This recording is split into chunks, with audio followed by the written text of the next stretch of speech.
So from a basic side control here, a lot of you probably, whenever you've learned side control, typically you always start with the crossface and the underhook here, but a lot of the times when we pass people's guards, they'll have their hand in tight, they'll have their elbow in close, and there's no underhook.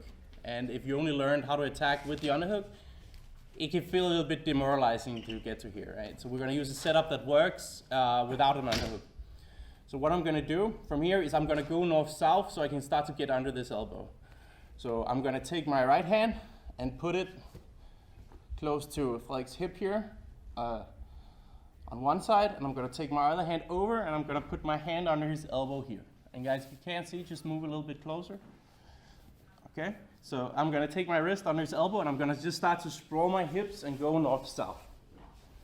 From here, what I want to do is I want his hand in front of my face here and I want my hand under here. So right now, Fleg's arm is here. To get it out, I'm gonna put my hand deep on his chest here and I'm gonna kind of shrug my shoulder and get the hand in front here. So what I'm looking for is I want this hand through here and his hand on his chest. So from here, start here, switch my arms. I walk all the way north-south here and I can climb this hand high on his chest here and get it tight. Now, to move the hand here, I'm just going to shrug my shoulders and get the wrist in front. From here, I can get a Kimura grip. So I grab with my other hand on the wrist and grab my own wrist with this hand here. And I'm going to look to push into Freddy and move him up on the side here. So I want Fleg's shoulder off the mat and I want this Kimura grip here. Now, if Fleg is naive or extremely confident in his Kimura defense, he's not going to lock his hands and I can put his hand behind his back. But that's not going to happen most of the time. Basically never if he's trained for more than like 1 day. So what I'm looking to do is I need to clear his grip. Most of the time people will grip palm to palm or S grip. Yeah, here. So first thing, if I'm only controlling his head, it's a lot about just trying to move the grip out to my right first and then take it towards the back here. So instead of Fleg stopping me from ripping the grip in this direction, so instead of going right that way, I'm going the opposite way and then up and over here, putting the hand behind the back. Okay, another method, if we can get in and get our shin over his bicep here, that's gonna help keep the arm in place. So I can get my knee to the mat, push down with my shin, and I'm gonna do the same motion again. So before I was just controlling the head here. If I can get this, it's even better. Because now I can move that arm and follow here. I wanna rip up and away, and then put the hand behind the back. The best one, let's just move a little bit closer here, Freddie. The best one here is if we can get our entire leg through here. So if I can go here and I can kind of knee slide and windshield wiper this leg and collect here, then he's truly fucked because now I can extend with my hamstring and rip the other way here. And he's smoked from here. Just putting the hand behind the back.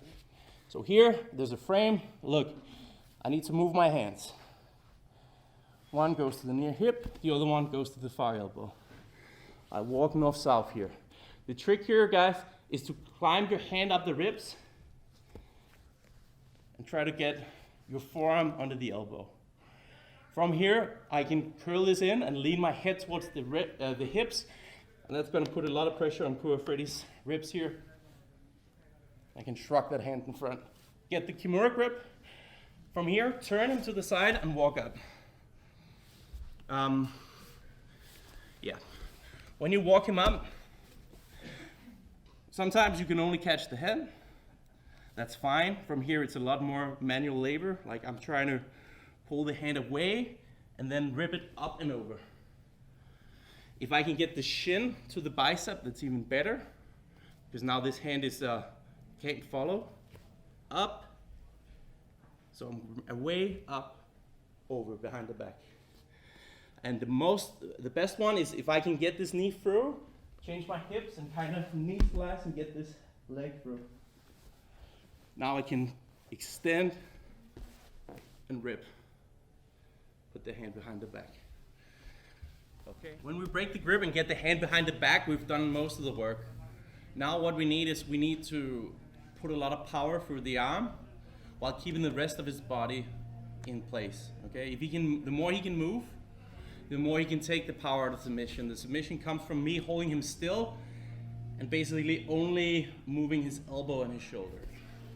So once I get the hand behind the back here, this is where it's hard to do this in training because a lot of people tap here, which is safe, right?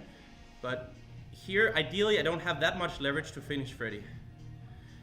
If from here he moves out, he gets his head out and moves around, I can still lose the Kimura grip. So it's not a stable position to finish on the knees. You're gonna see a lot of people tapping here.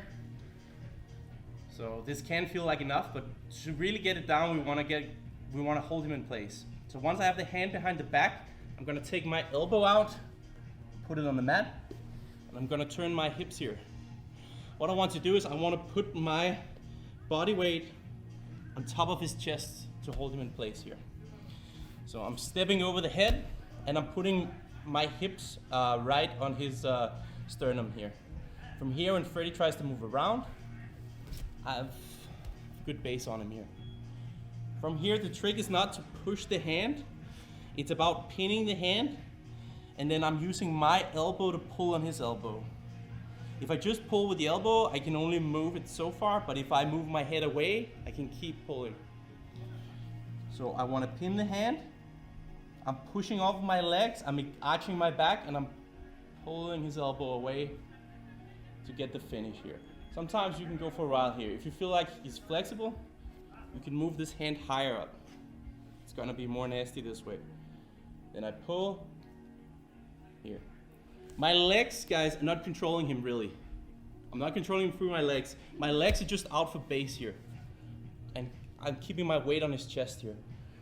Okay? The finish is me pulling the elbow while keeping the hand in place. So we get to the grip break, right? We put the hand behind the back, good work. Now to finish, take the elbow out so you can land on it. We want to turn our hips, and I want to step over the head. If he's on his side here, I want to walk him a little bit more flat. I want his hand high behind his back. Sorry, Freddy. And look here, I'm pulling the elbow by pulling my elbow away. When I move my head, I can get even more pull. It's a super strong finish. It's very hard for him to move around here. It's hard for him to do anything when I'm here. So he's pretty screwed. Compared to here, where if I'm a little bit loose, Freddy goes flat, slips out the elbow, and I've done all that good work for nothing. I have the hand behind the back. I want to take out my elbow, and look, I'm gonna switch my hips so they're pointing towards him. I want to try to put my hips right on top of his chest and really open up my legs here. To finish, I'm pushing the hand in, but more importantly, I'm pulling his elbow and I'm moving my head away, arching my back here. If you feel like your person's not tapping, take the time to put their hand higher behind their back. The higher you can get this, less range of motion, the more power is going to go to the elbow. Okay. Make sure you land on your elbow because otherwise you might hurt your partner. Here, and focus on switching the hips, getting the arm tight and pulling on the elbow. We can't always break the grip, okay? Especially if there's a big size difference. Maybe my arms are just super drained from a long week of training or whatever, and I feel like I'm not gonna be able to break Freddy's grip, okay? There's still a lot of good things we can do with this grip here. But what we're gonna do now is we're gonna transition where we're gonna use primarily our legs to finish the Kimura, okay?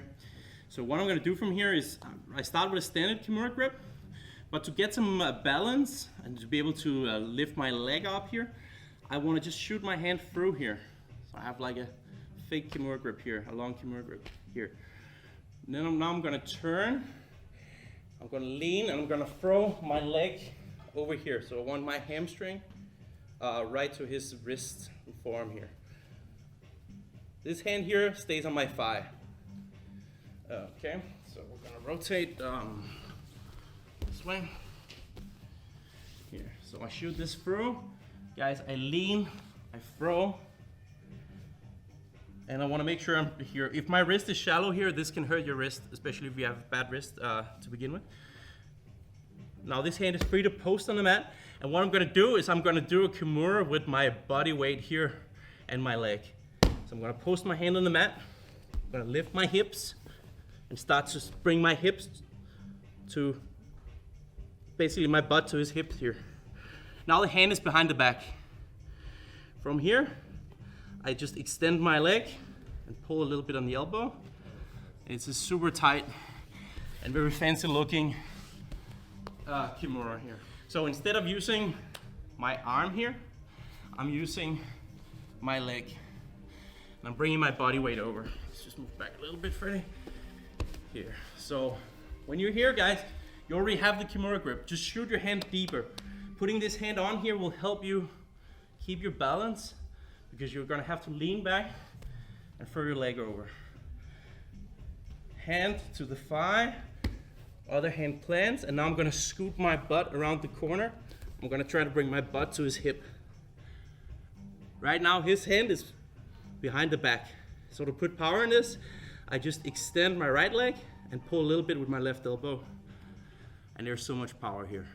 Okay, this one is especially good for the girls. When you're going up against a big strong guy, you're not gonna break the grip. This one here, you can basically use your legs and your body weight to force that hand behind the back and give people a nasty surprise, right? You've gotta have to shift your weight a little bit back so you can throw your leg over. Hand on the thigh, hand on the mat, and it's about scooting your butt around the corner. You basically wanna try to bring your butt to the person's hip. That'll bring the hand behind the back. And to finish, it's an extension of my leg and a pull with the elbow. So instead of my hand pushing the hand down, my leg pushes the hand down and my elbow still pulls, and it's super strong.